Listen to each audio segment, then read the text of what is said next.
अस्सलाम वालेकुम। कैसे हो स्टूडेंट्स? 9th स्टैंडर्ड के लिए हम काफ़ी दिनों के बाद लेक्चर लेकर आ रहे हैं, क्लास लेकर आ रहे हैं। एक्चुअली थोड़ा शेड्यूल बिजी था, इसलिए हम वीडियो नहीं लेकर आ पाए, लेकिन कोई बात नहीं, अब इस सीरीज़ को हम कंटिन्यू करेंगे। देखिए, आज का हमारा जो टॉपिक है वो है वास्तविक संख्या यानी दशांश अभिव्यक्ति। अगर उर्दू में कहा जाए तो हकीकी आदाद और उनका अशरी फैलाव। अशरी फैलाव करना है दशांश में, यानी कि पॉइंट में हमको आंसर लाना है। चलिए, इस तरह की एग्जाम्पल आएगी आपको, उसको सॉल्व करने की कोशिश करते हैं। इस तरह के भी सवाल जो है वो एग्जाम में आते हैं। एग्जाम्पल नंबर 5 हम सॉल्व करेंगे।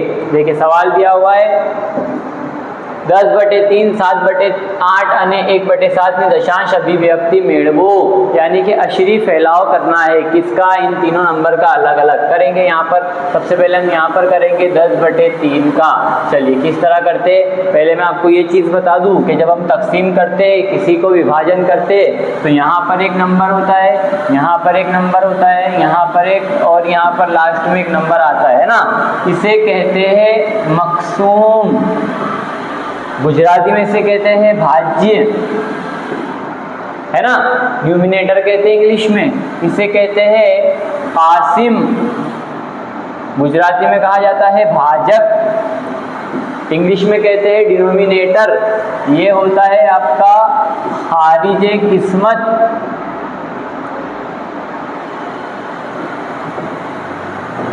उर्दू में से गुजराती में से कहते हैं भागफल, और ये होता है बाकी, जिसे गुजराती में कहते हैं शेष। तो ये चीज़ आपको ध्यान रखनी है। अगर आप 9th स्टैंडर्ड में, तो ये आपको मालूम होना चाहिए। किसी भी नंबर को जब हम डिवाइड करते हैं, तकसीम करते हैं ना, विभाजन करते हैं जब उसका, तो वो इस तरह से अलग अलग हिस्सों में डिवाइड हो जाता है। यहाँ पर जो यहाँ पर नंबर होता है जिसे हम तकसीम करते हैं ना, जिसका हम भागाकार कर रहे हैं, उसे कहते हैं मकसूम भाज्य। जो नंबर से कर रहे हैं उसे कहते हैं कासिम, भाजक। यहाँ पर जो हमको रिजल्ट मिलता है वो हो जाता है खारिजे किस्मत, गुजराती में भागफल, और जो नीचे बच जाता है वो हो जाता है बाकी, यानी कि शेष। ये चीज़ हमको ध्यान रखनी है, याद रखनी है, ठीक है। चलिए आगे बढ़ते हैं। अब हमारे एग्जाम्पल पे आते हैं, जो हमारा क्वेश्चन था एक्चुअल में।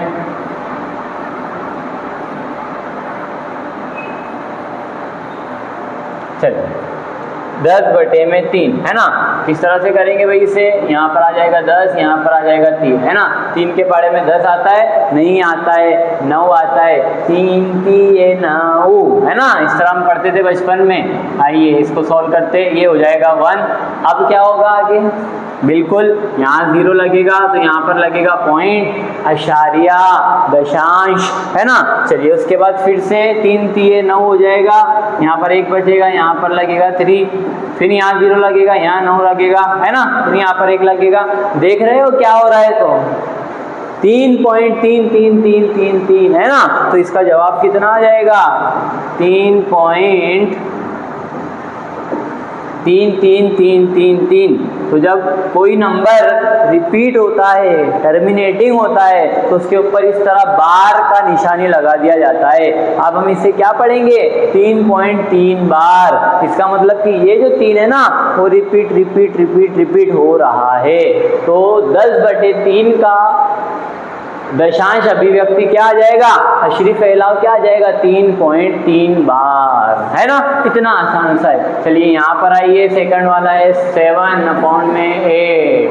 चलिए किस तरह करेंगे? यहाँ पर 7 जो है ये हो जाएगा आपका भाज्य, यानी मकसूम। 8 जो है वो हो जाएगा कासिम, है ना।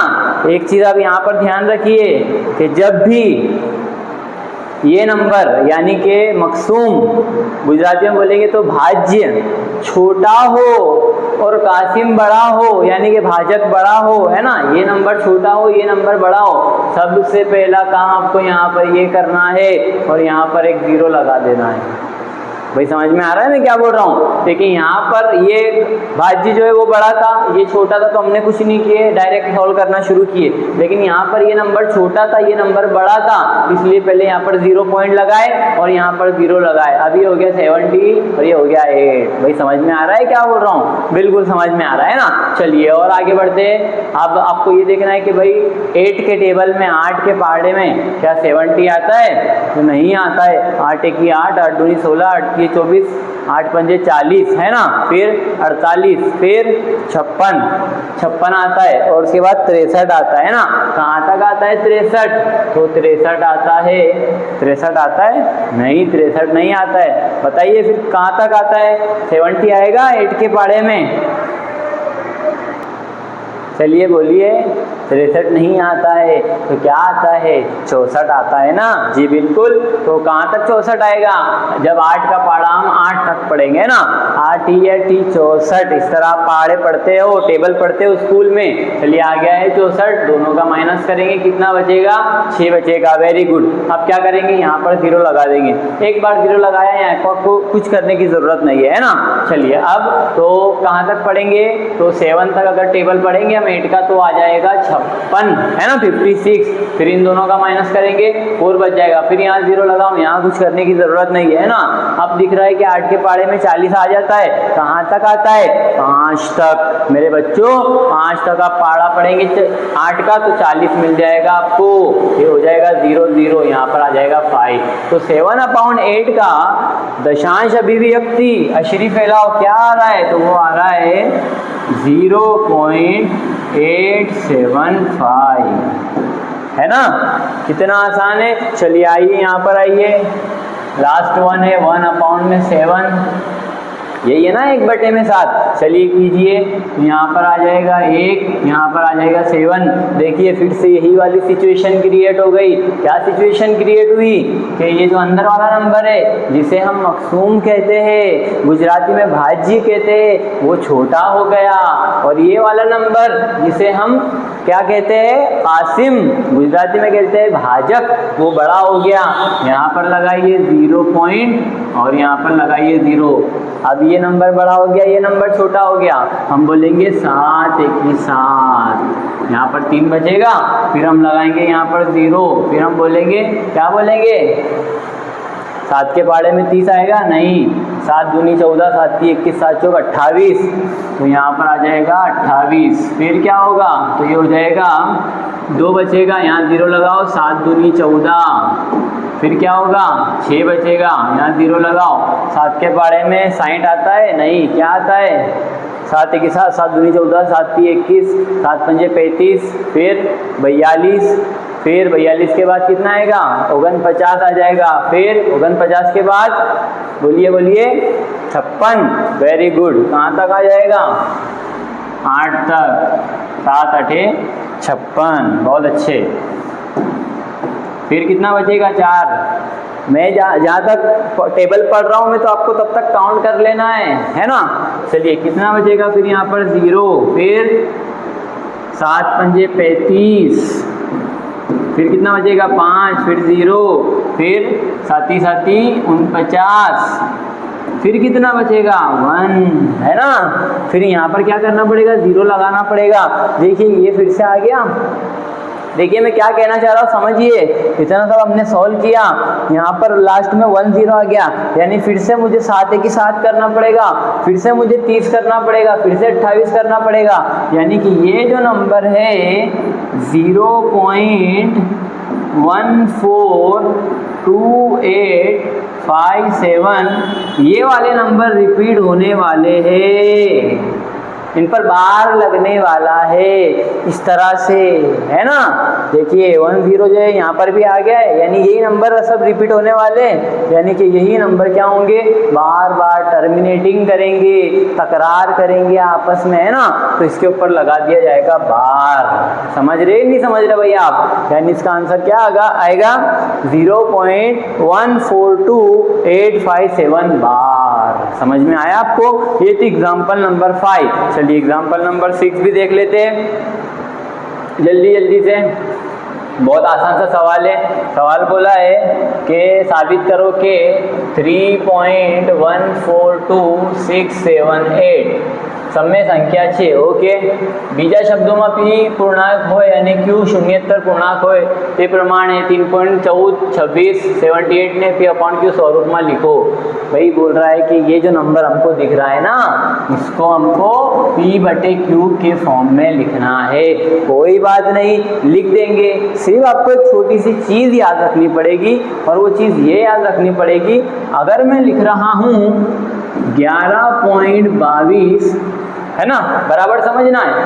मिसाल तो हम यूं हल कर लेंगे, कोई बात नहीं, लेकिन अगर कॉन्सेप्ट हमारे समझ में आ गया है ना, थियरी अगर हमारे समझ में आ गई, तो इसके अलावा कोई भी कीमत हो, कोई भी वैल्यू हो, हम यूं चुटकियों के अंदर उस क्वेश्चन को हल करेंगे, सॉल्व करेंगे। तो वही कर रहे हैं भाई, हम कॉन्सेप्ट ही समझ रहे हैं। ये लिखा हुआ है 11.22 है ना, अगर मैं इसके बटे में डाल दूं 10, फिर क्या आंसर हो जाएगा? तो आप बोलेंगे सर आप ये कीजिए कि ये 0 को निकाल दीजिए और इस पॉइंट को यहाँ पर ले आइए, अब आंसर हो जाएगा 1.112। अच्छा जी, तो इस तरह से इसको आंसर को लाया जाएगा बिल्कुल।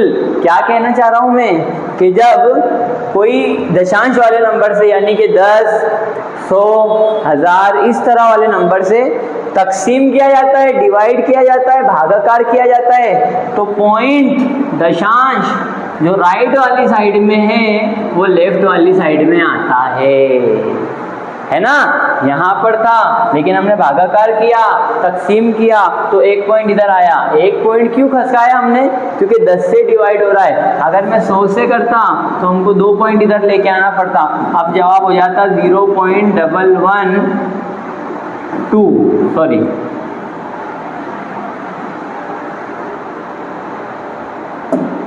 सॉरी सॉरी 1122, इस तरह आंसर हो जाता है ना। तो कहने का सिर्फ ये मतलब है कि जब भी आप तकसीम करते हो, जब भी आप डिवाइड करते हो, तो ये जो पॉइंट है वो राइट वाली साइड से लेफ्ट वाली साइड में आता है। और इसका बिल्कुल उल्टा, जब भी आप मल्टीप्लाई करोगे, गुणाकार करोगे, ज़रब करोगे, तो राइट वाली साइड से पॉइंट लेफ्ट वाली साइड से पॉइंट राइट वाली साइड में जाएगा। कैसे सर, बता देते हैं। ये लिखा हुआ है 1.122, इसका मल्टीप्लाई कीजिए 100 के साथ, तो ये हो जाएगा 112.2। क्या हुआ? 2 0 थे, ये 2 0 कट गए और पॉइंट 1 2 नंबर इधर खसक गया, 2 नंबर इधर आ गया। अब आंसर हो गया 112.2। समझ रहे हो, नहीं समझ रहे हो? मेहनत करना पड़ेगी भाई, है ना, प्रिपरेशन करनी पड़ेगी। अगर डॉक्टर बनना है, इंजीनियर बनना है, टीचर बनना है, मेहनत करनी पड़ेगी। हाथ पे हाथ रख के बैठने से कुछ नहीं मिलने वाला, मेहनत करोगे तब उसका फल मिलेगा। चलिए आगे बढ़ते हैं।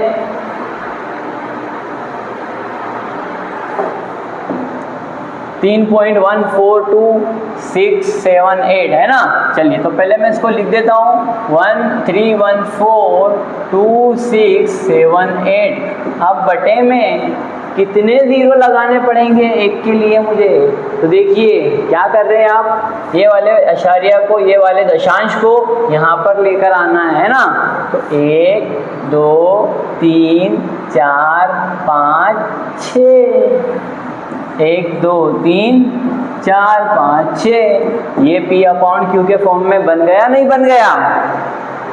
क्या किया हमने? तकसीम किया, डिवाइड किया। डिवाइड में क्या होता है ना, डिवाइड में क्या होता है कि राइट साइड से पॉइंट जाता है लेफ्ट वाली साइड में। यानी कि अगर से इस तरह हमारे पास नंबर हो तो हम इसको किस तरह सोल्व करेंगे? तो ये हो जाएगा 3.142678 है ना। तकसीम होगा तो 3 पॉइंट कटेंगे, यहाँ से 3 0, तो अशारिया यहाँ से उठकर यहाँ आएगा। ये 3 0 कटेंगे तो उठकर यहाँ पर आएगा। आंसर हो जाएगा 3.142678। आ रहा है कि नहीं आ रहा है? तो ये नंबर हमारे पास दिया हुआ था पॉइंट वाला, दशांश वाला, इसको हमको इस तरह P अपॉन Q के फॉर्म में बताना था, है ना। चलिए और थोड़ा सा आगे बढ़ते हैं। हाँ, ये सवाल बहुत इंटरेस्टिंग सवाल है, बहुत मज़ा आने वाला है भैया आपको ये वाले सवाल के अंदर, है ना। देखिए दिया हुआ है साबित करो कि 0.33333 यानी कि 0.3 बार ने पी पूर्णांक होए અને क्यू शून्येतर होए तेवा पी क्यू માટે पी अपॉन क्यू स्वरूपમાં दर्शावी शकाय छे, है ना। देखो उदाहरण में क्या बोल रहा है कि सिंपल सा कि आपको इस 0.3 बार को P छेद में Q ये स्वरूप में बताना है ना। सम्मेय संख्या बनानी है, किस तरह करेंगे देखिए, अच्छे से देखना है आपको, है ना। चलिए क्या करेंगे, सबसे पहले कि x बराबर फर्ज कर लेंगे हम कि ये है 0.3 बार, है ना। और 0.3 बार क्या है, तो वो है 0.333 लाम है तो तक इन्फिनिटी तक, यही है ना। ठीक, सबसे पहला काम हमने क्या किया, अच्छे से समझना है, यहाँ से वीडियो को अच्छे से देखो, है ना। चलिए कि 0.3 बार को जो है वो हमने x फर्ज कर लिए है ना, कि भाई 0.3 बार जो है वो क्या है, x है। अगला स्टेप, दोनों जानिब 10 से ज़र्ब करने पर, गुजराती वाले बच्चे, बन्ने बाजू 10 थी गुणता, है ना। दोनों जानिब क्या करेंगे हम, 10 से गुणाकार करेंगे। कौन सी दोनों जानिब, कौन सी दोनों बाजू, इधर भी, तो ये हो जाएगा 10x बराबर ये हो जाएगा 0.3 बार गुणिया 10। चलो इसको यहाँ पर सोल्व करेंगे, ये है 0.333 गुणिया 10। अभी ही बताया मैंने कि जब भी गुणाकार होता है 10 से 100 से 1000 से 1 लाख से क्या होगा, तो लेफ्ट वाली साइड का पॉइंट उठकर राइट वाली साइड में आ जाएगा। अब ये भाई साहब क्या हो जाएंगे, तो ये हो जाएंगे 3.3 बार, ये वाला पॉइंट उठ के यहाँ आ जाएगा तो ये 3 आ जाएगा पहले में, और ये 3 3 3 3 3 है ना। और यहाँ पर तो 10x है ऑलरेडी। भाई समझ रहे हो नहीं समझ रहे हो, ये पहला स्टेप था। अगला स्टेप क्या करना है, तो अगले स्टेप में आपको दोनों जानिब क्या करना है, x से नफी करने पर, है ना, x से नफी करना है। गुजराती में बोलेंगे तो बन्ने बाजू x की बात करता। चलिए किस तरह करेंगे, यहाँ पर है 10x माइनस x, है ना, x से माइनस करना है बराबर, यहाँ पर क्या था, तो यहाँ पर था 3.3 बार माइनस x, और x बराबर क्या था, तो x बराबर तो था 0.3 बार, यस, तो ये हो जाएगा 0.3 बार। और 10x में से एक x को माइनस कर दिया, क्या बचा, 9x बचा, वेरी गुड, 9x बचा। चलिए ये 3 बार और ये 3 बार दोनों माइनस हो जाएंगे, कितना बचेगा 0, और 3 में से माइनस करो 0 तो बचेगा 3, तो ये हो जाएगा 3। ये 9 जो है वो x के साथ में गुणाकार कर रहा है, ज़र्ब कर रहा है, मल्टीप्लाई कर रहा है, इधर आ जाएगा तो क्या हो जाएगा, डिवाइड करेगा तो x बराबर मिल जाएगा 3 1 3, 3 3 9, 1/3। तो ये वैल्यू हमको मिल गई है P अपॉन Q के फॉर्म में, किसकी, 0.3 बार की। देखिए कितना आसान सवाल था और हमने कितने झट से उसे कर दिया है।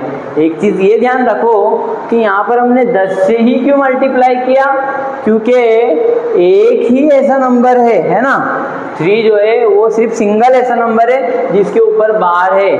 अगर 2 डिजिट के ऊपर, 2 संख्या के ऊपर बार होगा तो हम यहाँ पर 100 से गुणाकार करेंगे, अगर 3 डिजिट पे रहेगा तो 1000 से गुणाकार करेंगे, 4 डिजिट पे बार रहेगा तो 10,000 से करेंगे। समझ रहे हो नहीं समझ रहे हो भाई, एक डिजिट के ऊपर, एक संख्या के ऊपर बार था इसलिए हमने 10 से गुणाकार किया है। समझ में आ रहा है, तो अब आपका काम क्या है, अच्छे से देखिए, समझिए और खुद प्रैक्टिस कीजिए, तब जाकर बात बनेगी। चलिए इसी सिलसिले का, इसी तरीके का एक और प्रश्न आपके सामने है। एग्जाम्पल नंबर 8, मिसाल नंबर 8 क्या बोला है कि भाई साबित करो कि 1.27 बार, 1.27 बार का मतलब होता है कि 1.27272727 लामहदूद अनंत इन्फिनिटी तक 2727 ये होता है बार का मतलब, अभी बताया। तो ये 1.27 बार को भी P/Q के स्वरूप में बताना है। यहाँ पर हम ध्यान क्या रखेंगे, ध्यान ये रखेंगे कि 2 डिजिट के ऊपर बार लगा हुआ है, 2 संख्या रिपीट हो रही है, इसलिए गुणाकार कितने से देंगे, 100 से देंगे, 100 से देंगे, है ना। ये ध्यान रखने वाली बात यहाँ पर है, ठीक है। चलिए करते हैं, स्टार्ट करते हैं इसको। सबसे पहले हम बोलेंगे कि भाई x बराबर 1.27 बार, यानी कि 1.2727 लामहदूद तक, इन्फिनिटी तक, अनंत तक, है ना। चलो ये तो हो गया। फिर बोलेंगे दोनों जानिब 100 से ज़र्ब करने पर, गुजराती में भी लिख देते, जो गुजराती वाले बच्चे हमारे उनको भी थोड़ी हेल्प हो जाएगी। बन्ने बाजू 100 थी गुणता, है ना। चलिए ये हो जाएगा 100x बराबर, यहाँ क्या हो जाएगा 1.27 बार गुणिया 100। चलिए इसको साइड में सॉल्व करेंगे। ये है 1.27, उसका ज़रब देना है 100 से, 2 0 कटेंगे तो ये 2 पॉइंट इधर आ जाएगा, ये हो जाएगा 127.27 और फिर बार, ये 27 तो कंटिन्यू जा रहे हैं ना आगे। क्या किया हमने, 2 0 निकलेगा तो 2 पॉइंट इधर आ जाएगा, है ना। अब ये क्या हो जाएगा 127.27 बार और ये हो जाएगा 100x, है ना। चलो अगला स्टेप क्या है, दोनों जानिब x से नफी करने पर, गुजराती में भी लिख देंगे, बन्ने बाजू, है ना, इधर भी x थी बाद करता। चलो क्या करेंगे, यहाँ पर 100x माइनस x बराबर 127.27 बार माइनस x, है ना। चलो आगे का काम यहाँ पर करेंगे, वरना बच्चे कमेंट करेंगे सर ये तो दिख ही नहीं रहा है नीचे क्या लिखा है आपने, हमारी मेहनत वेस्ट जाएगी। आ जाओ यहाँ पर, ये हो जाएगा 99x बराबर 127.27x, है ना। तो 127.27 बार माइनस x कितना था, तो वो था 1.27 बार, है ना। 99 को एज इट इज रहने दो, ये 27 और ये 27 माइनस हो रहा है तो कट जाएगा दोनों। 127 127 में से माइनस करो 1 तो ये हो जाएगा 126, तो ये 126, ये 99 जो है वो गुणाकार में, इधर आएगा तो भागाकार में, है ना। यहाँ पर हो जाएगा x। चलो ये दोनों भी आपस में कटेगा क्या, ये आपको चेक करना है, ये आपका होमवर्क रहेगा, ये आपका आंसर आ गया, है ना। ठीक है, चलो देख लेते हैं यहाँ पर हम कैलकुलेटर में करके। कैलकुलेटर है तो उसका हम फ़ायदा उठाएंगे ना। 126 छेद में 99, देखो 1.27 ये आ रहा है ना, ये कंफर्मेशन कर रहे थे हम। चलो इसको थोड़ा हम डिवाइड करके देखते, हो जाएगा क्या ये डिवाइड, तो ये हो जाएगा 3 दूनी 6 और 3 चौक 12, ओके। और ये 3 देखो 3 से दोनों डिवाइड हो गए, यहाँ 3 2 6 और 3 चौक 12 और ये 3 3 9 और 3 3 9 और ये भी आगे हो जाएंगे, कैसे देखो, और ये हो जाएगा 3 के बारे में 42 आएंगे, तो हाँ आ जाएंगे कहाँ तक, तो वो आ जाएंगे 12 तक, ओके। और ये हो जाएगा 11, तो आपका आंसर आएगा 12/11, है ना। देखो अगर कुछ मैंने मिस्टेक की है तो आप लोग देख लेना थोड़ा उसको। 3 दाए 3 30, 3 1 3, 3 दूनी 6, 3 3 9, 3 चौक 12, 14 आना चाहिए शायद यहाँ पर। हाँ देखो 12 या 14 कुछ भी होगा, तो इस तरह से इसको सॉल्व कर सकते हैं। ये भी आंसर है उसका, ये भी आंसर है और ये भी आंसर है ना। 42/3 कर लेते भाई यहाँ पर अब, वरना आप लोग कमेंट करेंगे सर आपने सही नहीं कैलकुलेशन किया है। 42/3 14, ओके 14 ओके 14 और 33 तो ये 3 है ना, तो ये तीनों आंसर है उसके सही आंसर है ना। चलिए फिर थोड़ा सा आगे बढ़ते हैं और ये वाला क्वेश्चन देख।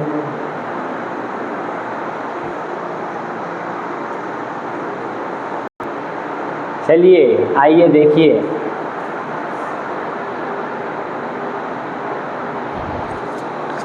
Question number 9।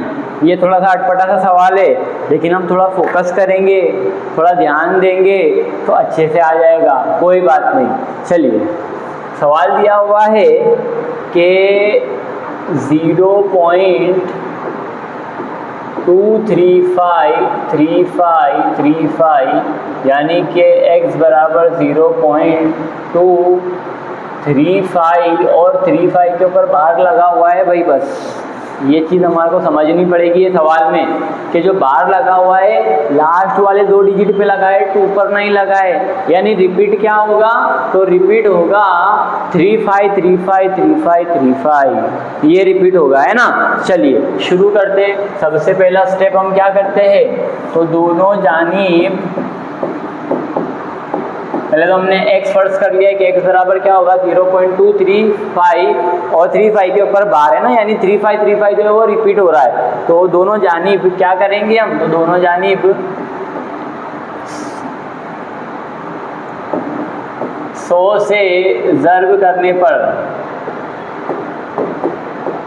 100 से क्यों ज़र्ब कर रहे हैं, क्योंकि 2 नंबर रिपीट हो रहे हैं ना, 2 संख्या रिपीट हो रही है। गुजराती में बन्ने बाजू 100 थी गुणता, 100 थी गुणता है ना। चलो ठीक है, गुणाकार कर दो तो ये हो जाएगा 100x बराबर ये क्या हो जाएगा वो देख लो, ये 0.23535 है ना। 2 नंबर और लाम इधर तक जाएगा, 100 से गुणाकार करेंगे तो क्या हो जाएगा, 2 डिजिट इधर आ जाएगा है ना, 2 संख्या इधर 1 2, तो ये हो जाएगा 23.5353 इस तरह से हो जाएगा है ना। तो हम उसको लिखेंगे, क्या लिखेंगे 23.5353 लाम है दूर तक है ना, इसी तरह से लिखेंगे है ना। चलिए आगे क्या करेंगे देखिए।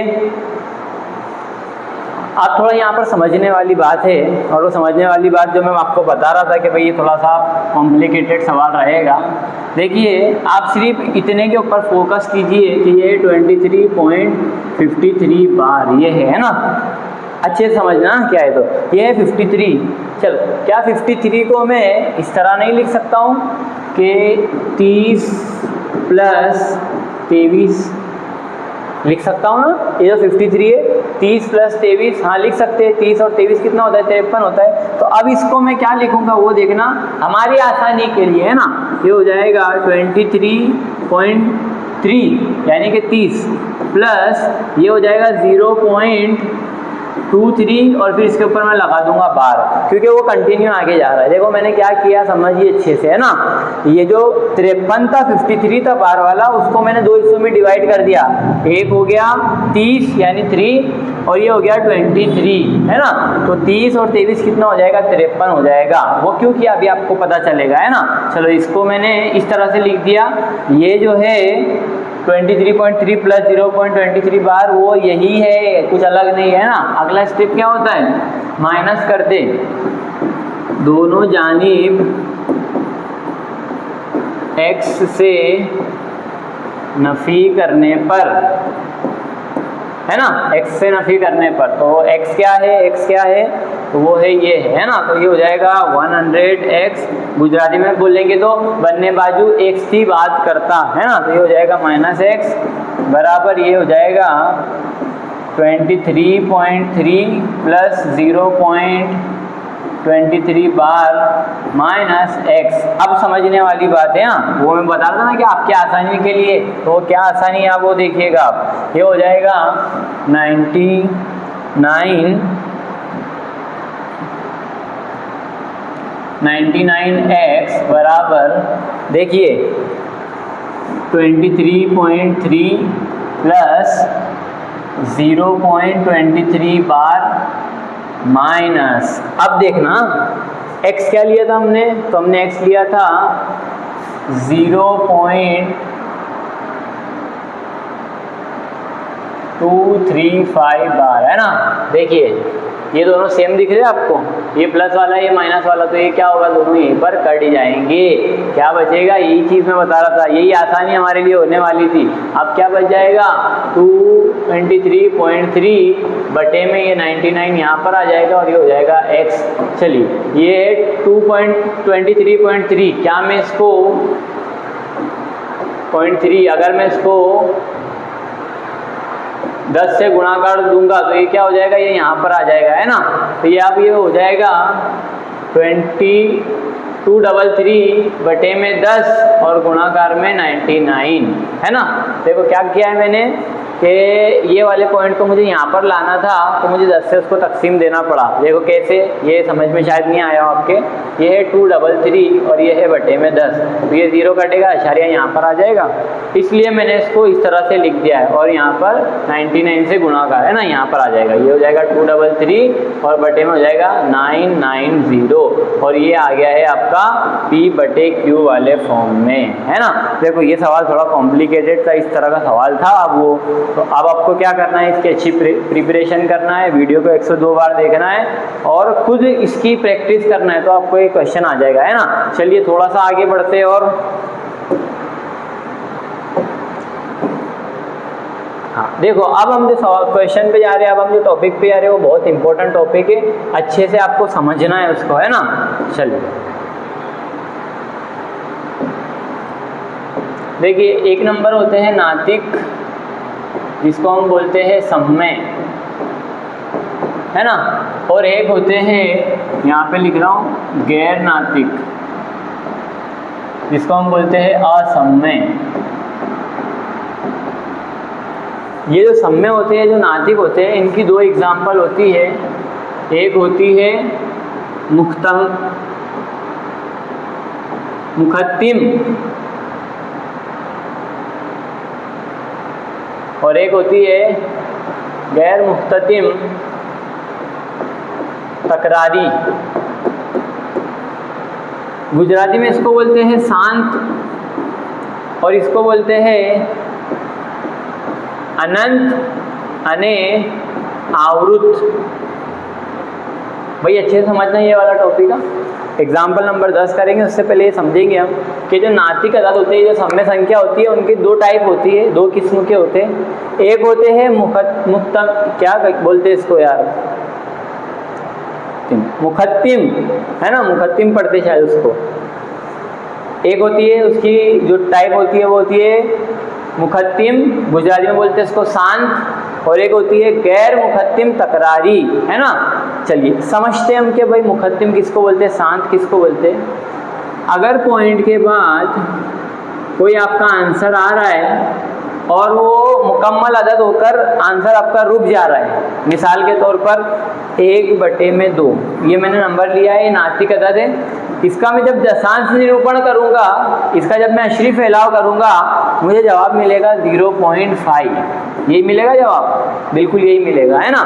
तो ये जो 0.5 मुझे मिला, तो ये हो जाएगा मुखत्तिम यानी कि शांत। अब मैं क्या बोलूँगा कि 1/2 जो है वो शांत है, वो मुखत्तिम है। किसको बोलेंगे मुखत्तिम, पॉइंट के बाद अगर आंसर हमारा रुक जाए, है ना, यहाँ पर आंसर रुक गया है, तो उसको बोलते हैं शांत, मुखत्तिम। अब हम बात करेंगे गैर मुखत्तिम की। नातिक के अंदर ही दूसरी किस्म जो है वो गैर मुखत्तिम तकरारी, गुजराती में बोलते हैं अनंत अने आवृत। किसको बोलेंगे अनंत अने आवृत, देखो मैं आपको एक एग्जांपल बताता हूँ किस तरह से, कि पॉइंट के बाद नंबर हमारे रुक नहीं रहे थे, जैसे 0.3333 है ना, एक देखिए हमने क्या था वो 1/3 का था शायद, है ना, हाँ 3 1 3 3 3 9, 1/3 का आंसर क्या आ रहा था 0.33333। मिसाल नंबर 5 या 6 अभी की हमने, है ना। तो 1/3 का आंसर क्या आ रहा था, दशांश निरूपण करने पर, अशरी फैलाव करने पर 0.3333 बार, है ना, तो 3 बार बोला। तो ऐसे नंबर जो रुकते नहीं है लामेदूत तक जाते हैं। देखो मुखत्तिम का मतलब क्या बोले, शांत का मतलब रुकने वाला, तो ये रुक नहीं रहा है, लामेदूत तक जा रहा है, इन्फिनिटी तक जा रहा है, 0.33333 है ना, लामेदूत तक जा रहा है, तो वो गैर मुखत्तिम हो जाएगा, वो शांत नहीं रहेगा, अनंत हो जाएगा। और हमने क्या बोले आगे, गैर मुकद्दिम और तकरारी। तो तकरारी किसको बोलेंगे, नंबर आपस में क्या करेंगे, तकरार करेंगे, टर्मिनेटिंग करेंगे, उसे कहा जाता है अनंत अनयावृत। गैर मुकद्दिम और तकरारी, जैसे कि 0.333।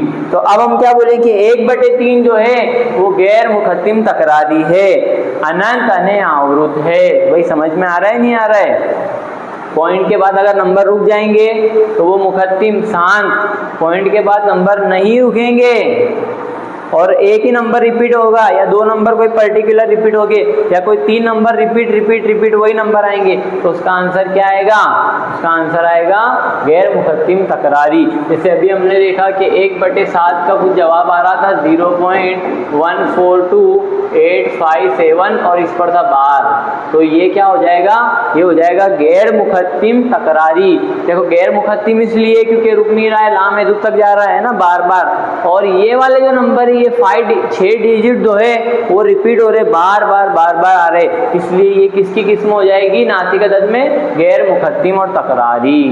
भाई समझ में आ रहा है, नहीं आ रहा है। चलिए थोड़ा सा आगे बढ़ते, अब हम बात करेंगे गैर नातिक अदद की। ये तो हमने बात करी है तो नातिक अदद की ही बात कर रहे हैं, लेकिन अब हम बात करेंगे गैर नातिक की। तो इसकी एक ही किस्म है और वो है गैर मुकद्दिम गैर तकरारी।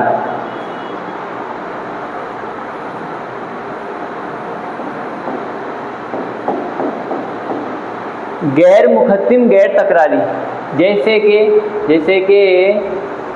1.14142199 लामेदूत तक। देखो पहले तो गैर मुकद्दिम यानी रुक नहीं रहा है, लामेदूत तक जा रहा है, और दूसरा कोई भी नंबर आपस में तकरार नहीं कर रहा है, इसलिए गैर तकरारी। ये है उसकी एग्जांपल, देखिए √2 क्या है, वो गैर नातिक है। देखो 1.4142 इस तरह से नंबर जा रहे हैं लामेदूत तक, लेकिन कोई भी नंबर आपस में रिपीट नहीं हो रहा है ना। देखो यहाँ पर 88 है, लेकिन उसके बाद 01 है, फिर 6 है, फिर 88 है, फिर 72 है, अलग अलग नंबर आ रहे हैं। तो गैर नातिक अदद की एक किस्म है गैर मुकद्दिम गैर तकरारी, गुजराती में इसको बोलते हैं अनंत अने अनावृत। अनंत अने अनावृत यहाँ लिखा हुआ है, अनंत अने अनावृत, है ना। और ये भी एक चीज़ आप याद रखिए कि पाई जो होता है, पाई जिसको हम लेते हैं 22/7, है ना, और कभी कभी 3.14 लेते। सवाल आपको अगर इस तरह आवे कि पाई गैर नातिक है या नातिक है, सम्य है या असम्य, आपको आंसर करना है कि वो असम्य है, गैर नातिक है पाई की कोई फिक्स वैल्यू नहीं है। 3.14 हम हमारी सहूलत के लिए लेते हैं, लेकिन पाई की देखिए इस तरह की वैल्यू होती है 3.141592 और आगे इस तरह से नंबर जाते हैं। तो ये क्या है, ये गैर मुकद्दिम गैर तकरारी है। और गैर मुकद्दिम गैर तकरारी कौन होता है, तो वो गैर नातिक अदद होता है, असम्य संख्या होती है, अनंत अने अनावृत। तो ये दो चीज़ें हमको समझनी थी। नातिक की 2 टाइप होती है, 2 किस्म होती है, मुकद्दिम गैर मुकद्दिम तकरारी, और गैर नातिक की एक टाइप होती है गैर मुकद्दिम गैर तकरारी। मुझे उम्मीद है कि आपको इतना टॉपिक समझ में आ गया होगा। नहीं समझ में आया है तो वीडियो को थोड़ा पीछे कीजिए और देखिए 1-2 मरतबा, इंशाल्लाह समझ में आ जाएगा, है ना। चलिए अब आते हैं हमारे टॉपिक पर।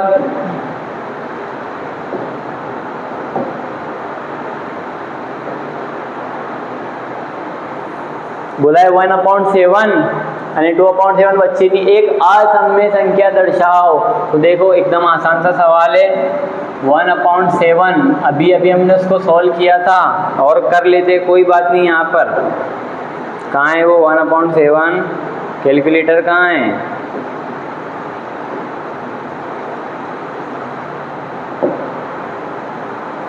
वन अपॉन में 7 कितना आ रहा था? 0.142857 और इस पे 12 आ रहा था अगर याद हो तो, है ना। उसके बाद बोला है भाई 2.7 तो इसका क्या आ जाएगा देखो, तो ये यहाँ पर 1 था तो 14 आया है, यहाँ पर 2 है तो 28 आएगा। थोड़ा सेंस लगाना है हमको, करके देख लेते। 2/7 ये आ जाएगा 0.285714 और इस पर भी लग जाएगा 12, है ना। तो इन दोनों के बीच में हमको एक असम्य संख्या बतानी है। तो देखो असम्य संख्या कौन सी होती है वो भी समझ लो, गैर नातिक अदद जो अंडर रूट में लिखे जाते हैं ना। इस पर हमने पहले ही वीडियो बना चुके हैं ऑलरेडी, जो अंडर रूट में लिखे जाते हैं। और अंडर रूट के अंदर कामिल मुरब्बा या कामिल मकब नहीं आता है, यानी कि पूर्ण वर्ग और पूर्ण घन नहीं आता है। पूर्ण वर्ग यानी कामिल मुरब्बा क्या है? 4 है, फिर वहाँ से निकलो 9 है, 16 है, 25 है, 36 है, तो ये सब पूर्ण वर्ग पूर्ण घन इस तरह के नंबर है ना। तो उसको बोलते हैं गैर नातिक अदद असम्य संख्या। चलिए अब इन दोनों के बीच में हमको असम्य संख्या बतानी है ना। असम्य संख्या किसको बोला हमने? असम्य संख्या किसको बोलते हैं? जो गैर मुकद्दिम गैर तकरारी होती है, यानी अनंत और अनावृत होती है। चलो देखो यहाँ पर 14 है और यहाँ पर 28 है ना। और यही नंबर जो है वो रिपीट हो रहे हैं। 14 और 28 इनके बीच में 15 आ जाएगा क्या? 15 0.15 है ना। हाँ, फिर 1 0, फिर 1500, 15 3 टाइम्स 0, 15 4 टाइम्स 0, इस तरह की संख्या जो है वो इन दोनों के बीच में आ जाएगी। ये हम प्रिडिक्ट कर रहे हैं ना कि 14 और 28 के बीच में 15 आ जाएगा। तो ये नंबर से ये नंबर के बीच में कहीं पर भी तो एक ऐसा नंबर आएगा जहाँ पर 150, फिर 1500, फिर 15300 वो आएगा। आप इस तरह का भी नंबर ले सकते हैं 0.160, 1600, 163 टाइम्स 0, इस तरह से। तो देखो ये नंबर कैसे है? लामेदू तक जा रहे, इन्फिनिटी तक जा रहे, तो गैर मुकद्दिम और कोई भी नंबर आपस में टकरा नहीं रहा है। यहाँ पर 1 टाइम 0 तो यहाँ पर 2 टाइम है, यहाँ पर 3 टाइम है, यहाँ पर 4 टाइम है, तो ये हो जाएगा गैर मुकद्दिम गैर तकरारी, अनंत अने अनावृत। तो हमको चाहिए था एक नंबर, इस तरह भी बता सकते, इस तरह भी, और आपके हिसाब से आप इन दोनों नंबर के बीच वाले कोई भी नंबर ले सकते हैं। तो समझ में आ रहा है? नहीं समझ में आ रहा है? अगर से समझ में नहीं आ रहा है तो आपको वीडियो को पीछे करना है और अच्छे से शांत होकर देखना है ना। और जैसे आपको थोड़ा थोड़ा समझ में आने लगे आपको खुद को प्रैक्टिस करना है। देखो जब तक प्रैक्टिस नहीं करोगे कुछ समझ में नहीं आएगा, है ना। आपके टीचर भी जो आपको पढ़ाते हैं स्कूल में, ट्यूशन में, व्हाटएवर जहाँ पर भी, वो भी पहले खुद पढ़ते, खुद प्रैक्टिस करते, उसके बाद यहाँ पर आके खड़े होते हैं, है ना। तो जब उनको ज़रूरत है प्रैक्टिस करने की, उनको ज़रूरत है पढ़ने की, तो आपके लिए तो ये पहला है, नया है ना ये जो टॉपिक्स वगैरह है। तो इसलिए कहता हूँ कि अगर से अच्छे परसेंटेज लाने हैं, है ना, टॉप करना है, तो पढ़ाई करनी पड़ेगी। पढ़ाई के बिना कोई ऑप्शन ही नहीं है। अगर आप बोलें कि मैं एग्ज़ाम में पढ़ूंगा आ जाएगा, तो नहीं होगा बच्चे, अब नहीं होगा, है ना। अब आप 9th में आ गए हो, 1 साल के बाद 10th में आ जाओगे, SSC बोर्ड का एग्ज़ाम दोगे, तो अभी से कंसिस्टेंसी बनाओ, है ना। अभी से प्रैक्टिस करो पढ़ने की, थोड़ा थोड़ा करके, है ना। कतरे कतरे समंदर भर जाएगा, लेकिन तैयारी करनी पड़ेगी, पढ़ाई करनी पड़ेगी। तो मुझे उम्मीद है कि जो भी आज हमने पढ़ा वो आपको समझ में आया होगा। नहीं समझ में आया तो 1-2 मरतबा वीडियो देखो, इंशाल्लाह आपको समझ में आ जाएगा, है ना। चलिए चैनल को सब्सक्राइब कीजिए हमारे, अभी तक अगर नहीं किए तो वीडियो को लाइक कीजिए, थोड़े कमेंट्स भी कीजिए अच्छे, ताकि थोड़ा मोटिवेशन मिले और आपके लिए वीडियो बना सको, है ना। और अपने फ्रेंड सर्कल में इस वीडियो को भेजिए ताकि आप भी उससे फ़ायदा उठाओ और आपके फ्रेंड लोग भी उससे फ़ायदा उठा पाए ना। चलिए अस्सलाम वालेकुम, इंशाअल्लाह अगले वीडियो में ज़रूर मिलेंगे, दुआ में याद रखिएगा।